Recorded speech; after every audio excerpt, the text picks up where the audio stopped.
Boleh nggak kita dorong Tuhan untuk melakukan sesuatu? Meskipun kita sudah diberinya segala-galanya. Boleh. Itu bukan serakah, itu berharap kepada Allah. Daripada kita protes sama manusia, demo-demo segala, mendingan kita itu datang ke Tuhan, karena di tahta kasih karunia itu melimpah anugerah. Tuhan gak pernah kekurangan sesuatu untuk diberikan.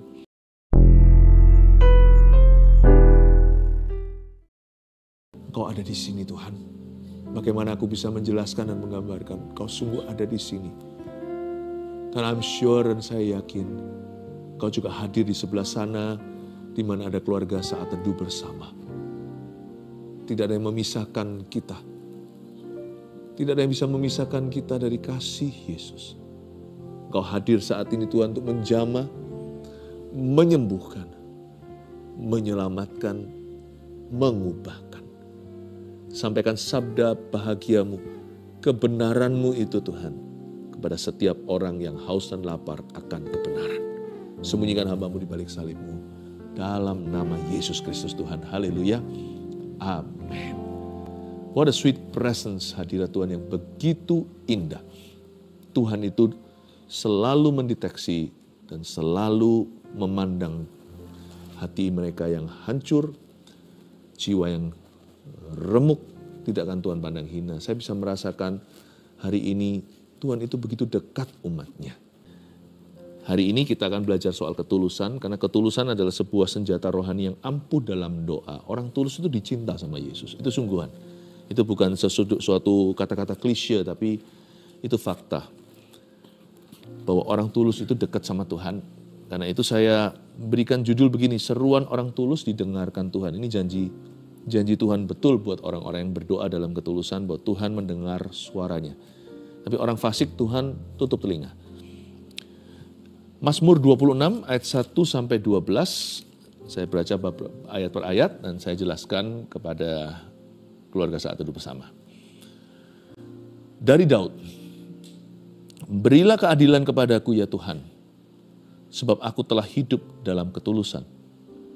Kepada Tuhan aku percaya dengan tidak ragu-ragu. Ujilah aku ya Tuhan, cobalah aku, selidikilah batinku dan hatiku. Sebab mataku tertuju pada kasih setiamu dan aku hidup dalam kebenaranmu. Berhenti dulu sampai ayat 3, saya jelaskan ayat per ayat. Mazmur ini ditulis oleh Daud. Daud itu seorang pendoa. Daud itu seorang yang tulus. Sampai-sampai Alkitab memberi dia gelar, Tuhan sih yang berkata, dia adalah seorang yang berkenan di hatiku. Bahasa Inggrisnya, a man after God's own heart. Seorang manusia yang mengejar hatinya Allah. Daud itu sebenarnya bermula polos, karena dia itu anak bungsu dari banyak kakak-kakaknya, papanya udah tua, dia diabaikan alias dilupakan ketika ada tawaran pengurapan. Dia berada di halaman belakang, gembalakan mbek-mbeknya, papanya yang hanya beberapa ekor itu.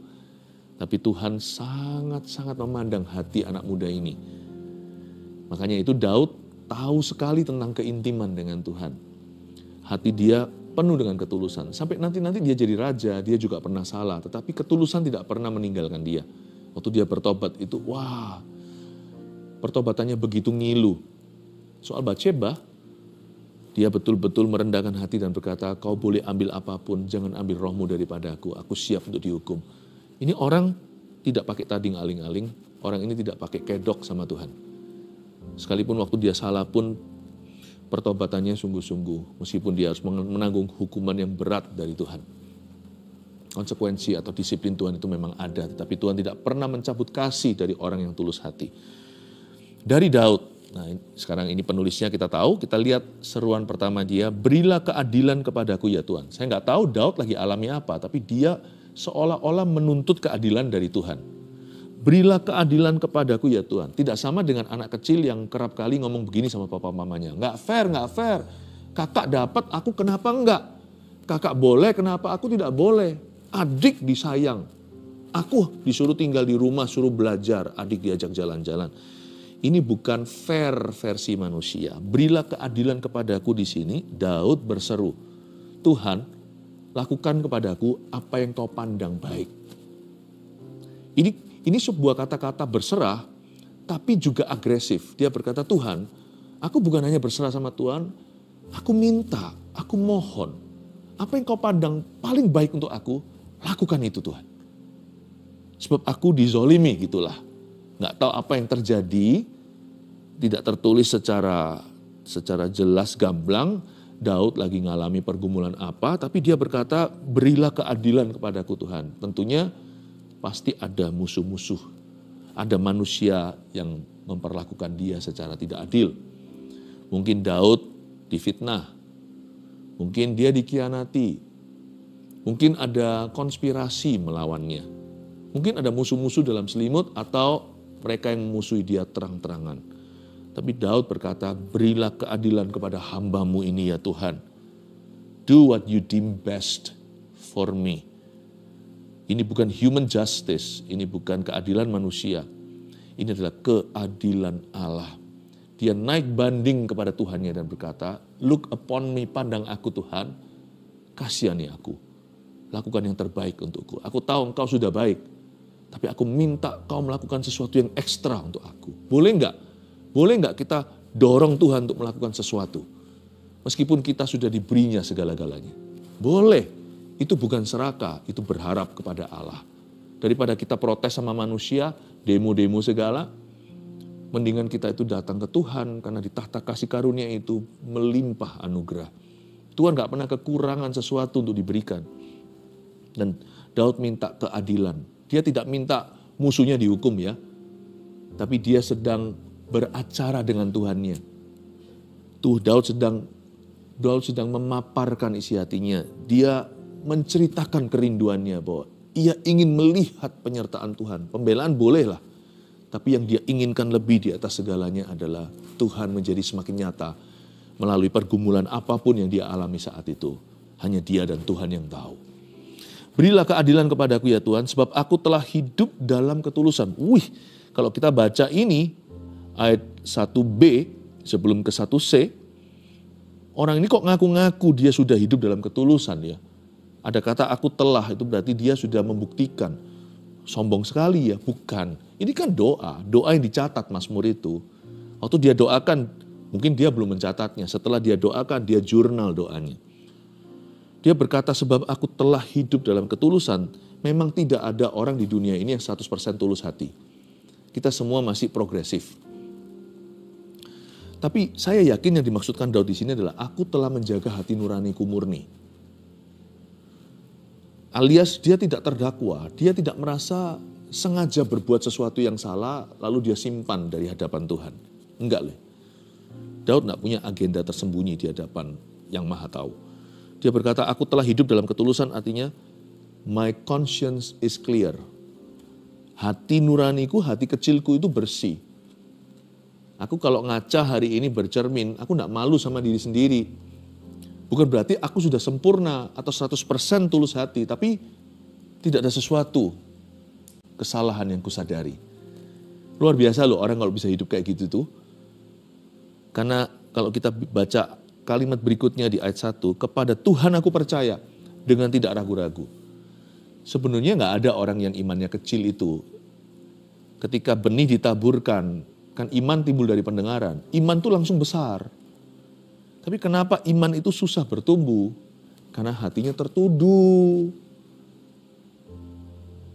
Tapi kalau hati kita itu tidak menyimpan sesuatu, kita bisa percaya Tuhan dengan tidak ragu-ragu. Kata dengan tidak ragu-ragu di sana artinya dengan tidak tertuduh. Ayo kenapa? Jujur ya, kenapa kalau kita doa itu kita ragu, kita bimbang, kita nggak yakin kalau doa kita akan dijawab. Bukan karena kita nggak beriman. Kita bukannya tidak beriman waktu kita meminta sesuatu pada Tuhan. Bukan, tapi kita merasa nggak layak untuk dijawab. Iya kan? Kita merasa kayak, permintaanku sih aku sudah beriman, tapi layakkah aku? Kenapa orang bertanya, layakkah saya? Karena hatinya terdakwa. Ada sesuatu yang menuduhnya. Tapi kalau orang itu seperti anak kecil, hati dan imannya, dia tidak akan ragu-ragu. Apapun yang dia minta, dia percaya dia akan menerimanya. Karena di hatinya dia tidak menyimpan dosa. Kepada Tuhan aku percaya dengan tidak ragu-ragu. Sebenarnya Kalau kita mau beriman sama Tuhan, yang perlu kita lakukan bukanlah genjot-genjot iman itu, tapi singkirkan halangan. Singkirkan yang namanya rintangan dan gangguan. Apa itu? Dosa itu akuilah di hadapan Tuhan. Kalau ada sesuatu yang gak beres di hidup kita, bereskan dulu.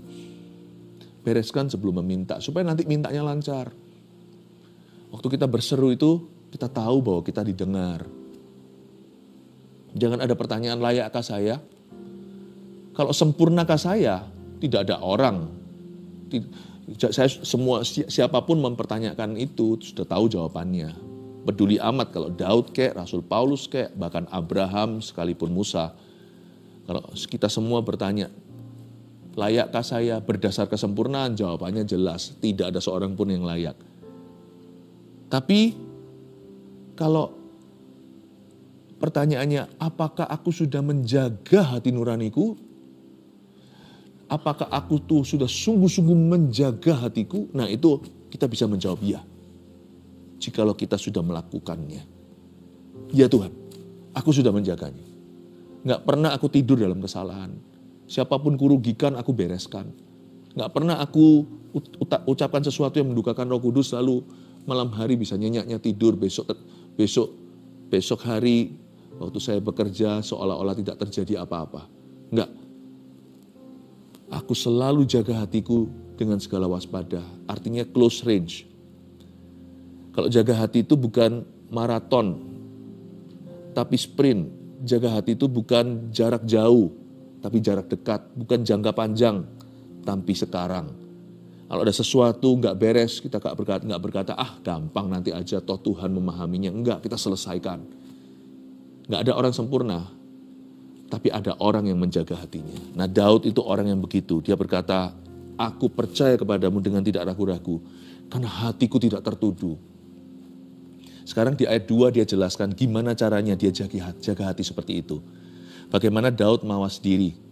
Bagaimana dia izinkan Roh Kudus introspeksi dirinya. Lihat ayat 2 ya. Ini kerap kali kita nyanyikan dalam lagu-lagu Kristen, lagu-lagu pujian, bahkan ayat ini tidak asing di telinga banyak anak Tuhan. Ujilah aku ya Tuhan, dan cobalah aku, selidikilah batinku dan hatiku. Pertama-tama ada kata ujilah, lalu berikutnya kata cobalah. Bedanya ujian dan pencobaan itu apa? Saya waktu merenungkan ayat ini, cara hati kita itu terus dimurnikan adalah lewat ujian, dan kadang-kadang Tuhan izinkan pencobaan. Tuhan tidak akan mencobaimu, Tuhan boleh menguji imanmu, tapi Tuhan tidak akan mencobai Anda. Karena ujian itu adalah sesuatu yang sah. Misalnya, kalau kita sekolah kelas berapa, selalu ujungnya ada ulangan. Ya kan? Ada national test, ada yang namanya ujian nasional. Ada paper, kalau orang udah kuliah, ada tesisnya, ada skripsi. Ujilah itu artinya ujian yang sah. Inilah yang disebut dengan ujian guru atau ujian sekolah. Itu perlu untuk kelulusan. Kita nggak usah takuti, bukan sesuatu yang perlu ditakutkan. Kalau kita sudah belajar dan mempersiapkan diri, ujian kita pasti lulus. Cum laude atau tidak, apakah kita lulus dengan predikat atau tidak. Kalau kita sungguh-sungguh mempersiapkan diri, nggak bisa ya berani les, ya nggak bisa berani tanya, pasti semua kita lulus. Ujian yang dari Tuhan itu meluluskan, bukan untuk menggagalkan. Tuhan bukan guru yang angker, karena Tuhan bahkan memberi kita les privat. Namanya Allah Roh Kudus, penghibur penolong kita. Tuhan tuh nggak ngasih kita ujian lalu Tuhan diamkan. Udah lu cari jalan sendiri. Tuhan kasih Roh Kudus dalam diri kita, bukan sebagai contekan, tapi untuk menolong kita. Ujilah aku itu, kata ujian itu bolehlah dari Tuhan, tapi cobalah aku itu sesuatu yang Tuhan izinkan. Kalau cobaan itu bukan dari Tuhan, cobaan itu godaan dari teman. Kalau ujian tadi itu sah dari sekolah, cobaan itu seperti apa? Seperti teman-teman menggoda kita untuk bolos sekolah rame-rame. Nah yang itu bukan bagian dari program sekolah. Itu bukan bagian dari rencana Allah. Tapi kadang-kadang di hidup ini memang diizinkan itu terjadi. Kita nggak bisa menghindari yang gituan.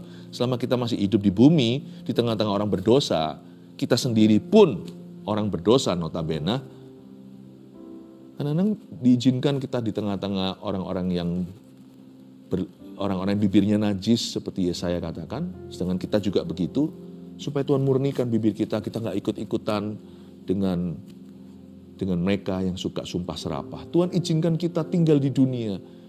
Tuhan tidak angkat kita dari dunia, tapi Tuhan utus kita seperti domba ke tengah serigala, bukan supaya kita jadi serigala, tapi supaya kita jadi terang dan garam di tengah mereka. Tentunya ada peperangan rohani yang terjadi. Cobalah aku itu bukan Tuhan yang akan mencobaimu. Tapi jikalau aku memang perlu dicobai oleh orang lain di sekelilingku, biarkan Tuhan mendapati aku tulus dan aku lulus. Kata cobalah di sini itu bukanlah ujian sekolah atau guru. Ini godaan teman seperti diajak untuk nyontek dan melakukan sesuatu yang salah. Anak-anak muda sekarang diajak untuk merokok setelah kelas, di antara kelas, di toilet, atau vaping, atau apa. Aduh banyaklah, bahkan narkoba. Itu bukan program sekolah. Dan kita selama hidup di dunia ini, anak muda harus tahan godaan. Siapa bilang kalau kita sudah menikah, kita tidak digoda? Setelah kita lulus sekolah, kita nggak ngalami pencobaan lagi. SMA, ada godaan SMA. Orang kerja, ada godaannya orang kerja. Korupsi, pergaulan yang salah. Selama kita hidup di dunia, be ready untuk pencobaan. Orang tulus itu bukan orang tidak teruji. Yang disebut tulus itu lewat ujian dulu. Bahkan diizinkan lewat pencobaan. Selidikilah batinku dan hatiku. Dia minta secara sengaja, Tuhan tolong selidiki batin saya. Bedanya batin dan hati di sini apa? Kalau batin itu adalah the underlying motives atau motivasi yang tersembunyi. Batinnya, manusia batinnya itu nggak kelihatan. Hati masih lebih kelihatan karena hati itu kehendak dan keinginan. Aku kepingin jalan-jalan, kelihatan hatinya di mana. Dia lagi nggak kepingin kerja, dia lagi kepingin cuti. Hati itu lebih nampak. Tapi kenapa dia mau jalan-jalan, itu ada motivasi tersembunyi. Ternyata dia mau jalan-jalan bukan mau ajak keluarganya. Nanti dia jalan-jalan, dia mau ketemu sama teman. Mana tahu. Ternyata pergi berapa keluarga, bukan untuk keluarganya. Tapi kepingin nanti sama-sama teman-temannya. Kita nggak pernah tahu. Yang disebut manusia batinnya itu sungguh-sungguh tidak nampak. Bahkan orang pelayanan pun harus diuji batinnya.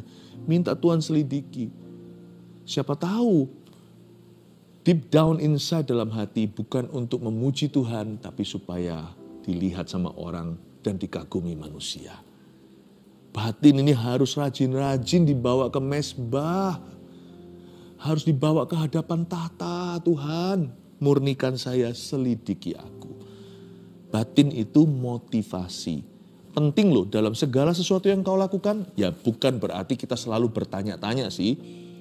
Tapi perkara-perkara penting lah di hidup ini yang prinsip-prinsip itu. Tanyalah satu pertanyaan ini. Why? Mengapa Anda mengatakan itu? Mengapa Anda melakukan itu? Mengapa Anda menginginkan itu? Selidiki batinku Tuhan. Itu motivasi tersembunyi. Karena bagi Tuhan yang penting bukan hanya buahnya. Motivasi itu juga penting sekali. Itulah sebabnya Kain dan Habil beda penerimaan Allah. Bukan karena Tuhan lebih suka persembahan Habil. Karena Habil seorang peternak. Jadi dia mempersembahkan hewan. Kain itu tumbuh-tumbuhan tanaman-tanaman karena dia seorang petani. Bukan sih. Tapi kira-kira beginilah. Kalau dia Kain lagi panen gitu yang kurang bagus, peduli. Kan gak ada bedanya kan, di hatinya itu gak benar. Kalau aku persembahkan yang paling bagus, dibakar juga kan. Kan di perjanjian lama itu kalau mezbah itu kan pakai api, dibakar. Bagus gak bagus ya kebakar hangus. Ginilah, ini yang layu, kurang hijau, yang kurang merah, ini yang agak sedikit ada cacingnya. Ini ajalah. Toh nggak ada yang tahu kok. Tuhan bisa mengerti. Itu dibakar di atas korban, di atas mezbah persembahan. Kalau Habil enggak. Toh dia tahu animal atau hewan yang dia persembahkan tetap akan mati. Dikasih itu atau kasih ini, tetap hangus karena api. Tapi dia ambil yang wagyu. Dia ambil yang grade-nya paling tinggi. Meskipun nanti hangus gak ada orang yang tahu, papa mamanya pun tidak bisa membedakan waktu mereka mempersembahkan. Dia tetap simpan.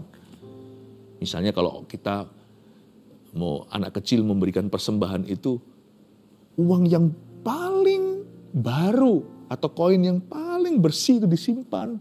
Itu dimasukkan di dalam kantong kolekta. Tapi yang kotor itu yang dia belikan. Bukan sebaliknya. Gitu-gitu tuh manusia gak bisa mendeteksi. Tapi Tuhan melihat hatimu itu di mana. Itulah manusia batinnya. Manusia batinnya. Dan hati kita, kalau hati kita saya sudah jelaskan tadi, hati itu the will, the desire, keinginan dan juga kehendak. Dan Daud berkata, Tuhan, jangan urusi aku hanya sampai pada taraf keinginan perbuatan. Tapi urusi aku sampai manusia batinnya aku ya Tuhan. Pastikan bahwa yang namanya Daud ini, kalau dealing with God, kalau saya berurusan dengan Tuhan itu, saya akan mengasihi dan mengabdi Tuhan itu dengan ketulusan. Dan kalau saya dealing with man, kalau saya berurusan dengan sesama saya, pastikan bahwa saya itu tulus sama mereka. Juga ketika saya harus cerdik seperti ular pun, saya akan tulus karena saya tahu in my heart, dalam hatiku, aku seorang yang takut akan Tuhan dan hidup di hadapan Sang Maha Tahu.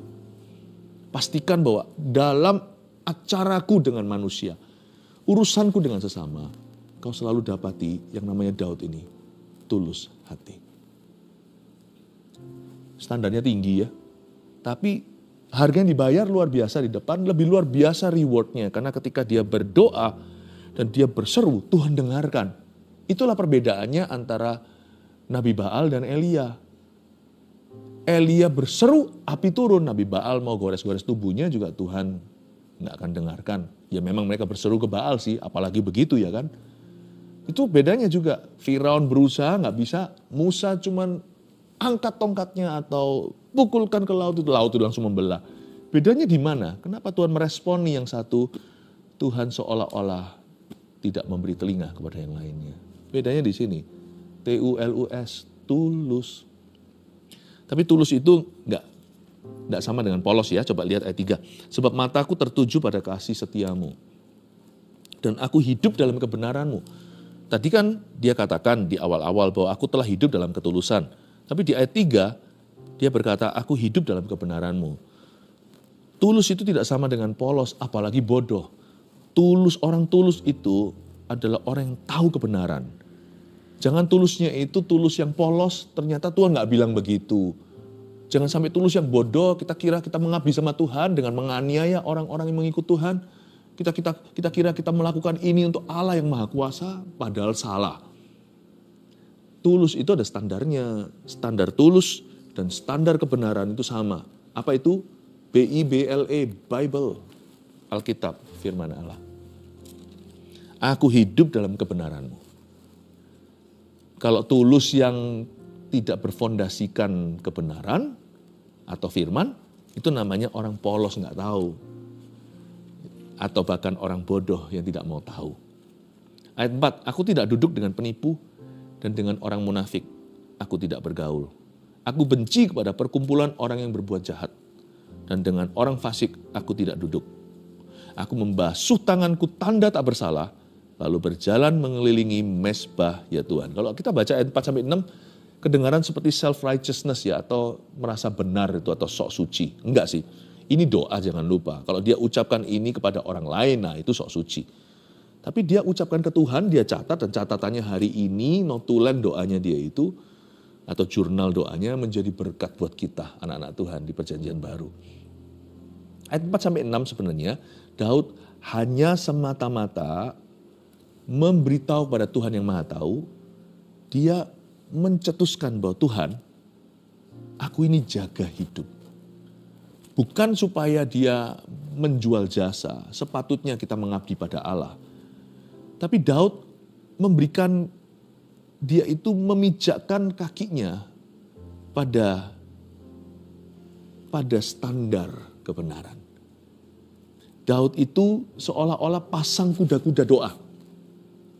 He was simply stating his innocence. Dia sekedar mencetuskan, menekankan bahwa dia telah berusaha hidup benar. Setahu-tahunya dia, sepengetahuan dia sudah melakukan semua yang firman Allah katakan. Simply stating his innocence. Dengan tujuan agar doanya berikutnya, kalimat berikutnya nanti waktu kita lihat ayat 7, dia punya kuasa berseru.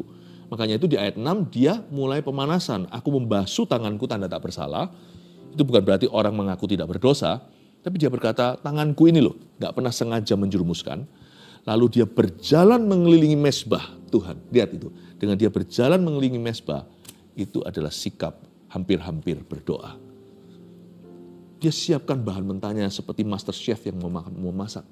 Garamnya, bawangnya, berambangnya di sana, bumbunya, soy sauce-nya. Dia sudah beritahu bahwa hanya satu bumbuku. Tulus bahwa aku telah hidup dalam kebenaran. Tanganku tidak ada darah. Ayat 7, sambil memperdengarkan nyanyian syukur dengan nyaring dan menceritakan segala perbuatanmu yang ajaib. Garis bawahi kata nyanyian syukur. Orang tulus itu juga bisa marah loh. Sadar nggak? Banyak orang tulus, orang yang bermula tulus, lalu dia kecewa. Dikecewakan manusia biasanya. Lalu dia juga kecewa sama Tuhan. Mungkin nggak dikecewakan orang, tapi dikecewakan kehidupan. Tulus plus kecewa, apalagi marah, itu sama dengan anak-anak Tuhan yang kepahitan. Anda jangan kaget ya, banyak orang yang hari ini hidup dalam kepahitan dan sangat negatif. Itu bermula tulus hati. Tapi tulusnya itu tanpa fondasi firman. Tulus itu hanya orang yang berpikiran positif. Lalu habis itu seperti seolah-olah mimpi buruk. Realita faktanya beda. Lalu dia setelah tiba-tiba berubah 180 derajat dari orang yang tulus jadi orang yang negatif. Luar biasa sama kehidupan, sama siapapun juga. Dengan siapa dia punya trauma, misalnya orang Kristen. Mungkin ada orang yang trauma dengan hamba Tuhan. Lalu pukul rata semua orang sama, atau gereja, atau bahkan sama laki-laki, perempuan tidak sedikit yang akhirnya menjadi lesbian. Jadi apa? Komplikasinya macam-macam sih, nggak bisa kita telusuri yang ini pasti itu. Tapi macam-macam complication-nya terjadi. Nggak bisa, kita nggak boleh lari. Tulus plus kecewa, nggak bagus. Parfum dikasih ikan mati yang busuk, jadi baunya nggak enak. Tulus itu harus dijaga.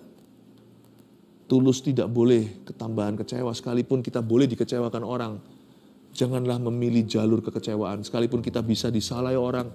Janganlah kepahitan. Ya kita belajar lain kali lebih pintar supaya kita nggak ditipu. Supaya kita bisa membeda-bedakan roh. Tapi janganlah pukul rata menjadi teori dan doktrin hidupmu yang bukan dari Roh Kudus. Tulus dan kecewa, tulus dan marah. Jadi orang yang kepahitan. Makanya itu untuk menjaga hati kita tidak pernah kecewa dan kepahitan. Ayat 7 Daud mendemonstrasikan sambil memperdengarkan nyanyian syukur. Syukur itu detox yang luar biasa. Semua toksik pergi. Orang tulus bisa tetap kuat, tetap positif, tetap optimis. Orang tulus bisa tetap percaya sekalipun berkali-kali dia melihat contoh dan teladan yang salah. Itu hanya kalau dia bisa bersyukur dalam segala keadaan. Sambil memperdengarkan nyanyian syukur. Tulus itu bisa long time. Tulus itu bisa awet. Bisa awet lama. Biasanya orang yang tulus itu penuh sukacita. Damainya tidak terganggu. Yang gituan ya, juga awet muda kayaknya. Tulus harus dijaga dengan nyanyian syukur. Sekarang kita lihat bagaimana dia berseru kepada Tuhan.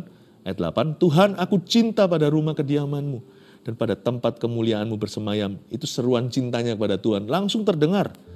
Saya buktikan ya, terdengar. Nanti ayat terakhirnya dia plong langsung. Doanya nggak panjang. Doanya dia itu sebenarnya cuma dimulai dari ayat 8 boleh dikatakan. Ayat 9, janganlah mencabut nyawaku bersama-sama orang berdosa atau hidupku bersama-sama yang orang penumpang darah, yang pada tangannya melekat perbuatan mesum dan yang tangan kanannya menerima suapan. Ini bukan sok benar, sekali lagi ini seruan pembelaan Tuhan. Please lihat, please pandang aku. Bedakan aku dengan orang-orang yang salah ya Tuhan. Aku tidak menuntut mereka, aku tidak sok suci, cuman aku tahu Engkau yang adil bisa membedakan. Itu suara pembelaan. Dia minta agar hidupnya dibedakan. Ayat 11, tapi aku ini hidup dalam ketulusan. Bebaskanlah aku dan kasihanilah aku. Itu kan minta penyertaan, itu suara penyertaan. Lihat ayat 12, kakiku berdiri di tanah yang rata. Aku mau memuji Tuhan dalam jemaah. Kok bisa ayat 12 selesai langsung doanya. Kakiku berdiri di tanah yang rata. Dan selesai. Plong dia. Aku mau memuji Tuhan dalam jemaah. Malah outburst of joy tiba-tiba seperti meledak dalam sukacita. Aku mau memuji Tuhan. Padahal dia dalam pergumulan. Masa sih orang selesai doa, selesai masalah. Selesai itu di hatinya. Masalahnya masih ada. Entah apa. Tapi selesai. Orang tulus itu nggak perlu panjang-panjang, bukan waktunya jam doanya. Kalau saya jam doa saya panjang, itu karena saya haus lapar, karena saya rindu. Itu keintiman. Bukan permintaannya itu panjang. Enggak, seruannya sebentar didengar. Yang panjang itu persekutuannya dengan Tuhan. 3 poin ini lalu kita selesai ya. Kita berdoa sama-sama. Kan doa orang benar bila dengan yakin didoakan sangat besar kuasanya. Siapa tahu doa orang benar itu adalah doa orang tulus. Pastilah, mana ada orang munafik yang benar. Nomor 1, tulus tidak berarti bodoh atau polos tentang kebenaran Tuhan. Itu poin pertama yang kita pelajari, review firman hari ini. 2, ketulusan dimulai dari motivasi hati yang benar di hadapan Tuhan. Harus mulai dari motivasi. Tulus itu harus dari bibit. Kalau sudah nggak benar benihnya ya tanamannya nggak betul semua. 3, seruan cinta dan seruan doa orang tulus didengarkan Tuhan. Gampang ya? Iya, 3 poin itu dicatat dan saya percaya hidup Anda akan semakin diberkati kalau ada ketulusan. Mari kita tulus hampiri Yesus.